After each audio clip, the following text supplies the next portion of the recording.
বহুত পুৰণি কাঠৰ দলং এখন এয়া মই দেখা পালোঁ। আজিকালিতো কাঠৰ দলংটো নাই তেনেকুৱা, চব পাকাৰে। ইমান ধুনীয়া, এই ভাল লাগে মাজে মাজে এনেকুৱা পুৰণি দলং পালে। এইটো হ'ল নদী আৰু দলংখন পাৰ হৈ এখন বজাৰত সুৰকিলোঁ।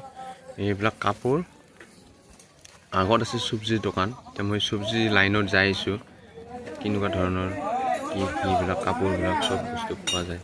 অকণমান আগত গৈ মই আকৌ এখন এই দেখা পাইছোঁ। এয়া বস্তু আগৰ সেই পুৰণি বস্তু দেখা পালোঁ ইয়াতে।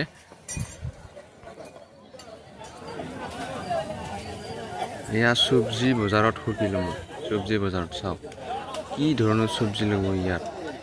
চব্জি মানে এনেকুৱা আচৰিত চব্জি, আপুনি দেখা পালে মানিব নোৱাৰি। চব্জি চাওক, বাপৰে বাপ, চব্জি কিমান চব্জি লাগিব। দামো বহুত কম দাম।